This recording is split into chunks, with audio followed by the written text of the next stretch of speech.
Good evening, and welcome to Hello It's Us, Perspectives on Inclusion. This program is dedicated to educating the general public about issues which are important to the disability community. But we hope that as you watch the program, you'll recognize that these issues are just as important to everyone, because people with disabilities certainly are a part of the community. Hello It's Us is brought to you through a partnership between the University of Iowa Center for Disabilities and Development, Uptown Bill's Coffee Shop, and our good friends here at Public Access Television. My name is Mike Honig. I work at the Center for Disabilities and Development, and I serve as a co-host for Hello It's Us. And I'll turn it over to Keith. My name is Keith Ruff. I'm the other co-host, and I'm happy to say I published my first book this year. When's the second one you're going to be starting? In a week or two. Seriously? Yes. Oh my gosh, back to merge we go, huh? Yes. Oh man. Yes. Here, many of you who are watching either on Public Access Television or via our YouTube channel will know that this July is the month that we celebrate the anniversary of the signing of the Americans with Disabilities Act, which was actually signed on July 26th of 1990, so this is our 29th anniversary of the ADA. And to help us celebrate, we brought in a member of our ADA Celebration Planning Committee, Erin Kay. So welcome, Erin. Thank you for having me, Mike and Keith. Well, we're all members of the committee, so this is going to be, we're all sort of going to be guests and hosts and everything at the same time, which is kind of fun because it makes it for even a more informal program than we normally have. So Erin has been gracious enough to join us. Erin, why don't you tell us a little bit about yourself? And I know you're employed, but you're also a very active advocate for issues that are important to you. So just give us an intro of who you are and what brought you here. Hello, everybody. My name is Erin Kay. I am the walk manager for NAMI Johnson County. I do fundraising and development in layman terms. And I have just finished up my third walk year with NAMI. And I've raised over $350,000 for the program for advocacy, education, and support for people experiencing mental illness.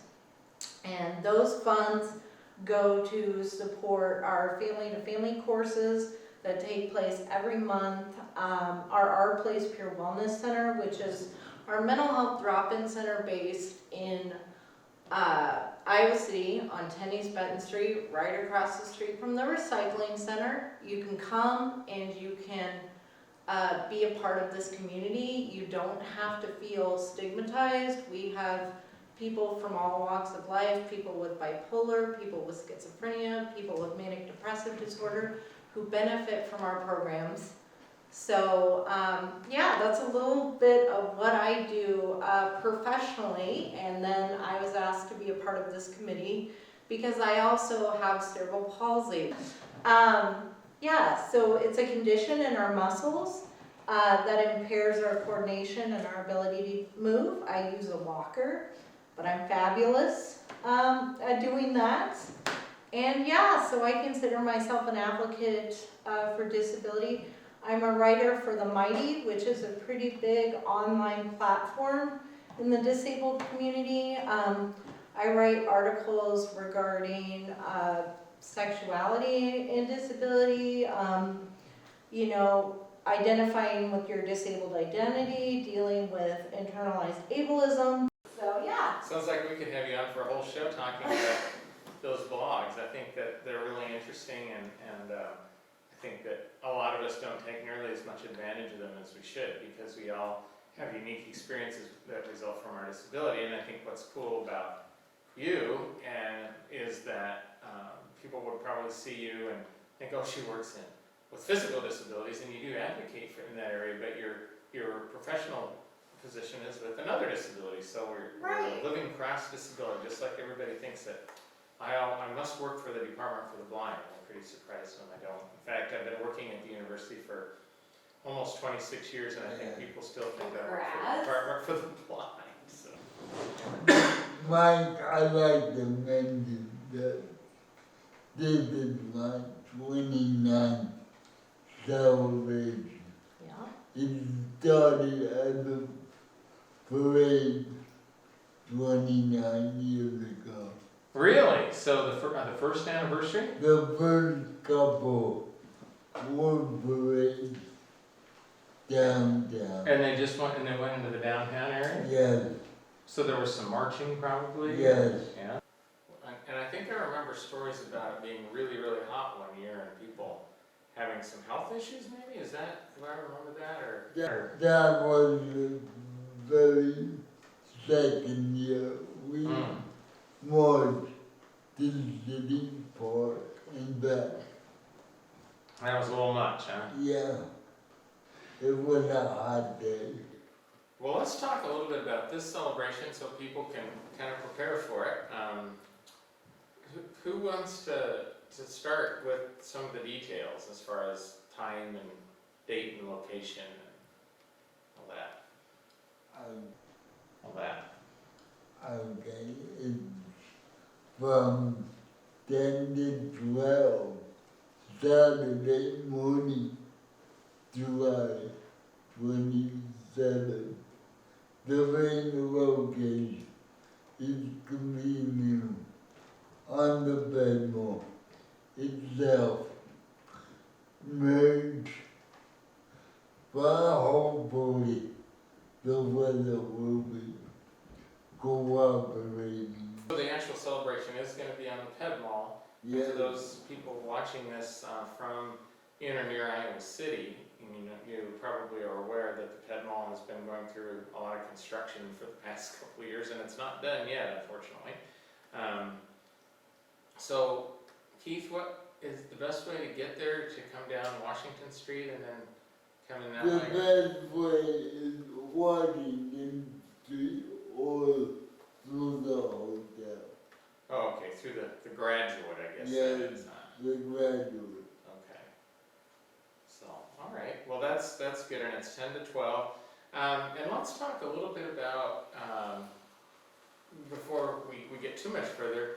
I think it's important for people to know what roles people have on the committee, and then we'll get into some of the activities planned. So I'm a member. I got involved. I've actually sort of been involved for several years, sort of on the outside maybe, and then last year I'm not quite sure how this all happened, but somehow I got brought in at the end when there were some discussions about Senator Jeff Merkley coming in to present. That I got contacted, I think, because the CDD has had a relationship with Senator Harkin's office, and I think that's so. Anyhow, I got brought in a little deeper than I had planned, and I found that I really enjoyed working with the committee because it really has a lot of energy, and people get things done, and that's good. So I'm a member, and we are very loosely structured. So if there are people who are interested in joining going forward that are watching this, we'll make sure that we give you our contact information at the end so that you can get in touch. Keith, you want to tell us a little bit about your role on the committee? My role has been the chair, and over the years, the format has changed a little. We're no longer celebrating, well, we are celebrating, but not like the first couple years. We're mainly trying to remind today's generation to pick up the corner where we have left off. Great, and you've been chairing for quite a while, and so have been through a lot of changes. And Yes. Aaron, you mentioned that you've been on for a few years, and you've really gotten active on the committee. So maybe you can tell us a little bit about what some of what you've been doing, especially this year, because I know you've spent tons of hours on a couple of projects, and then we can kind of get into some of the activities that are planned. Exactly, Mike, like you've already, eloquently iterated, this is critical. We're at the 29th year, like Keith is saying, this is a time for us to acknowledge the ADA and really have it be a celebration. Our theme this year is disability is diversity. And we talk about that in every regard. I work for mental health, but I also have a physical disability. Disabilities are not just visible or invisible. There's a lot of flexibility in terms of how people identify as whether or not they want to be disabled or not.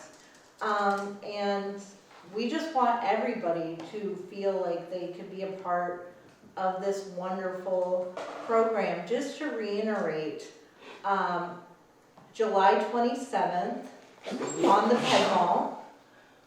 If you're not familiar with the Ped Mall, we're at the heart of Iowa City. There's a lot of really exciting things happening down there. It's 21 Dubuque Street. As Keith said, there's a little bit of construction going on. Iowa City, we've got big stuff going on, so there's always construction and there's always new things happening. So there's a little bit of a construction zone going on, but if you go straight off of like close to where the Englert is at, you will have a cleared off path and you should be good to go. Trust me, I've checked it out. It's okay, it's walker approved, it's wheelchair approved, it's all good to go. And also entering through the graduate, I take seats. Yeah, but seats, for those who don't know, it's a paratransit system, and it's a good way to get, it sounds like it'll get fairly close, right? You can get. Oh yeah, and seats can just pull right up to the graduate and drop you off. And if you just explain, the graduate, there it'll be.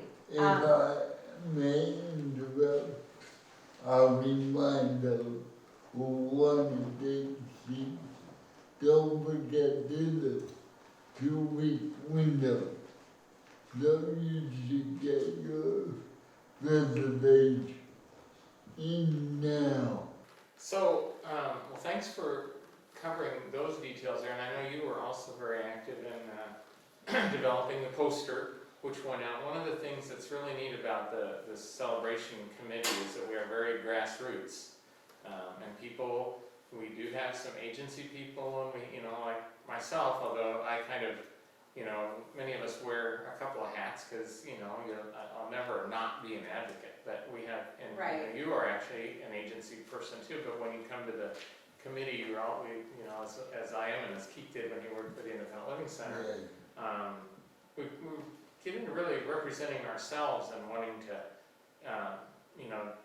to explain the ADA and why it's important, and we each have our own talents to do that. It's that, very fortunately,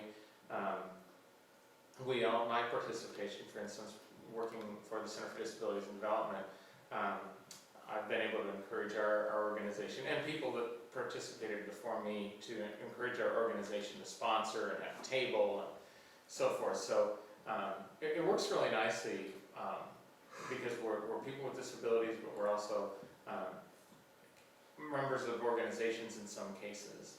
In other cases, we're not. We just show up and represent ourselves. So You're exactly right, Mike, and if you're wondering to yourself, if you're going, I want to learn about the active agencies in the Johnson County community that are here to serve and empower people with disabilities.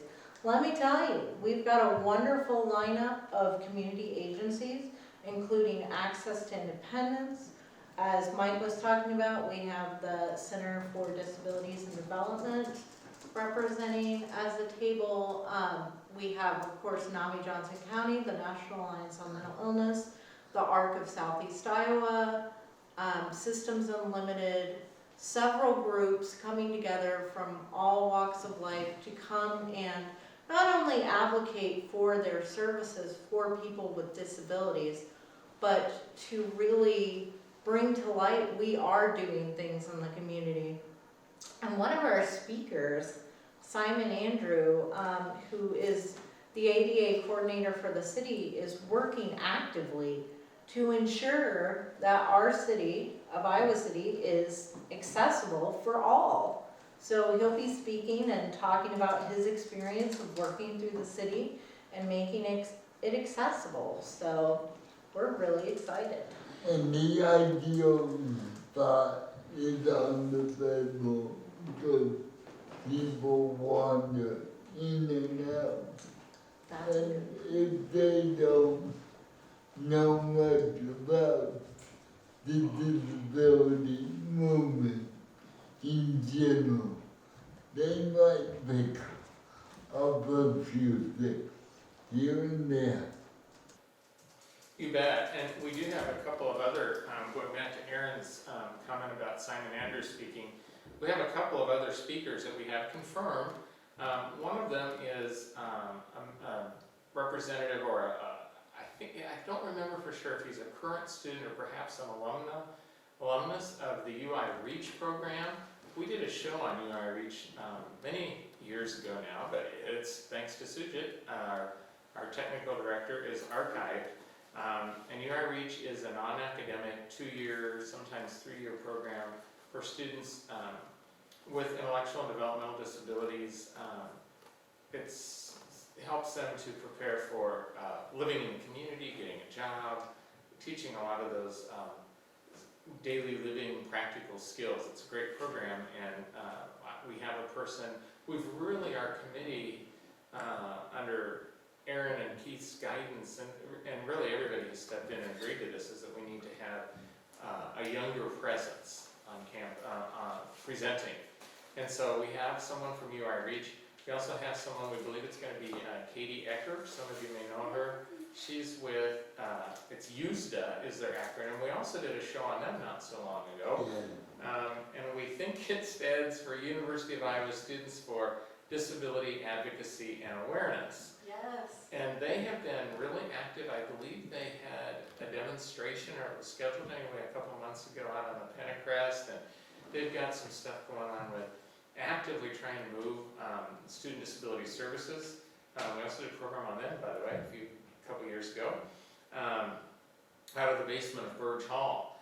And I believe that Katie is going to talk about student-led advocacy.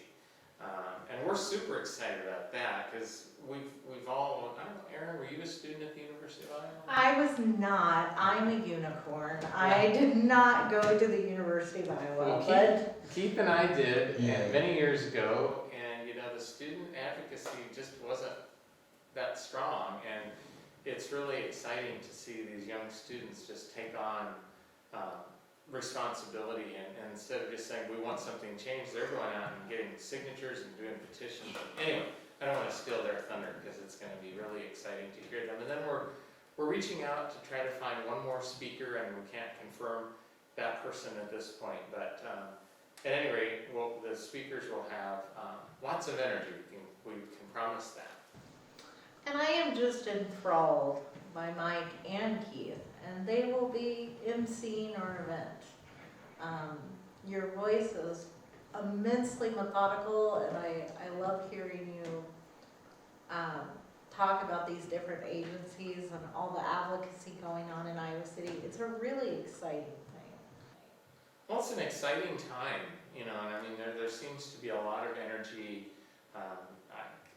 You mentioned Simon, and I think it's really cool to have somebody that on our side that is with city government that is really working to make a difference.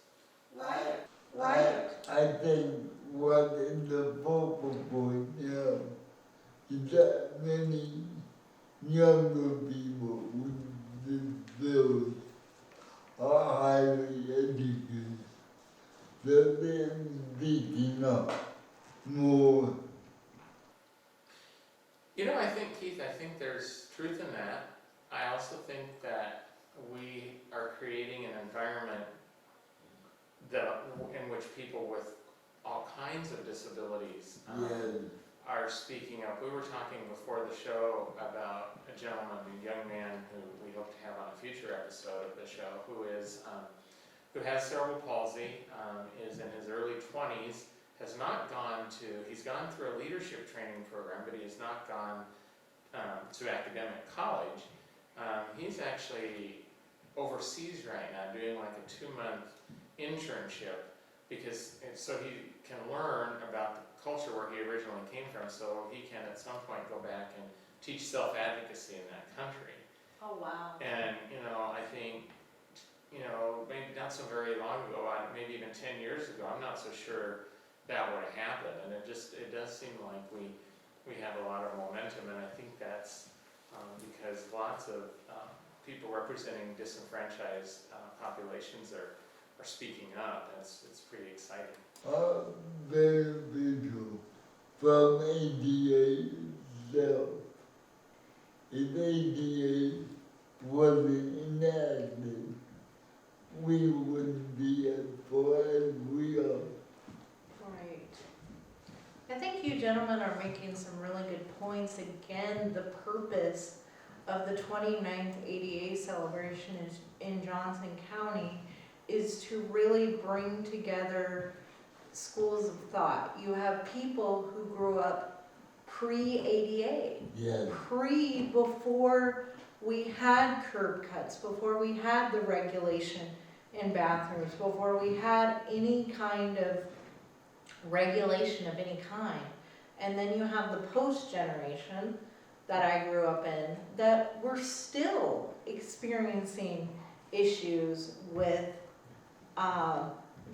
discrimination in the workforce, not always being in an accessible building, and even if a building is, quote, ADA accessible, what standard is it up to? Like you're talking about with the student group who are having speak, who are talking about moving the student disability services to another building to make it more accessible to current students in 2019. So I think there's a lot of common ground, there's a lot of camaraderie, I've learned a lot from people who are pre-ADA versus post-ADA, and it's a great time to learn and really feel like we can advocate and empower each other. Absolutely. Before our time gets totally away, I did want to talk about a couple awards. This is always a highlight for me. We have 2 awards that are given out each year by the Johnson County ADA Celebration Planning Committee, and in terms of funding, we need to acknowledge the City of Iowa City does a great job every year providing some significant funding, and I don't know if there may be there's certainly other agencies that provide in-kind support, renting things, bringing staff, all those kinds of things, but the City of Iowa City really helps us with our funding. And one of the things that we do with those funds is to provide 2 awards this year, or every year. And so one of the awards is the Terry Cunningham Award that's given typically to an advocate who's making themselves very well known and doing a lot of educating in the Iowa City community and surrounding areas. And I'm excited to say that Sujit, our technical director, is getting the award this year for a lot of work, including doing this show and his Through My Eyes documentary, which we've referenced several times. So that's exciting. And then we have the Bill Regan Memorial Award. Bill Regan was the director of the ARC of Southeast Iowa here in Johnson County for many years, and the recipient of that award is somebody that many of you know as well, and that's Tom Gilsonen, who was the manager here, well not here, but upstairs at Uptown Bill's for many years.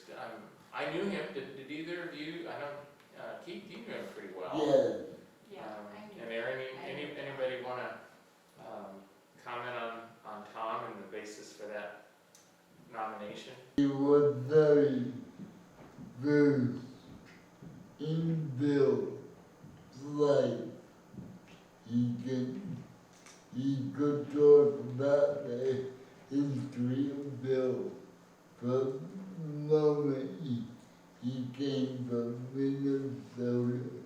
Yeah, and he opened the place up, got a lot of things, you know, kind of going with a lot of the open mic nights and the music and lots of support groups, I believe, still meet at Uptown Bill's. And I know he and Tom Walls, longtime professor here, were both actively involved in creating that environment. And so, and Tom appeared on our show several times and also was very active in planning the ADA celebration. So I think we all felt that would be a good opportunity. He's recently, in the last year, moved to Des Moines. So we're hoping that he's going to be able to come back for the award. And if not, somebody will accept it for him and see that he gets it. So we've got a couple minutes. Keith, were you taking a breath to say something, or? I'd like to just remind people out there, whether you're disabled or not, everyone is welcome on the 27th. And we all do infuse the energy we have into you spectators out there.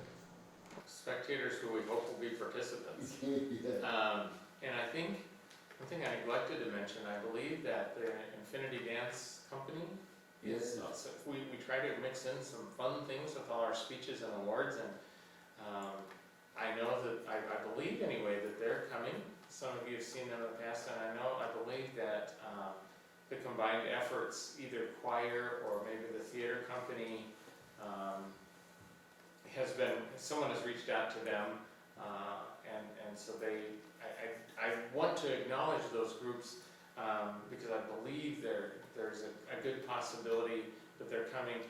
Sometimes if the weather is extremely hot or there's a threat of rain, I know that some of the, with the gear that they have to put on and the clothing, it gets a little uncomfortable, and they've had to bow out a time or two, but we really do like to have fine arts involved because and people with disabilities performing it, because again, it's another way of educating the community and just having some fun. So I believe that we are getting close to time here. Aaron, we've kind of prattled on here a little bit. Are there? Oh, you're fine. Are there is there anything else that you would like to add, either that we may have, the three of us missed, or just your thoughts about the ADA and the celebration? We'll be there on July 27th from 10 a.m. to 12.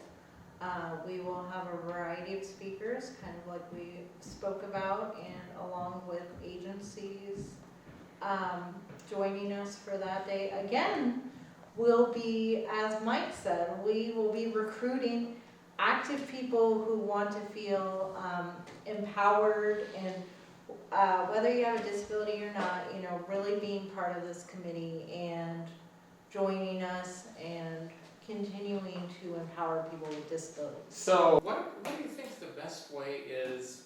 Do we have the ADA Celebration Planning Committee, we really don't have a Facebook page, do we?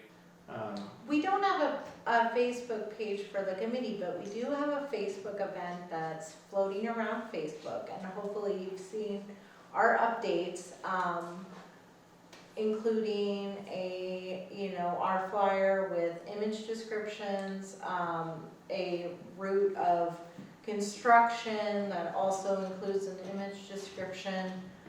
So definitely check out our Facebook page and the link below. It's the only thing I know how to say. Yeah. Everybody out there, do come by, even if it's been a few minutes, it's worth it. Thank you. Have a good week out there.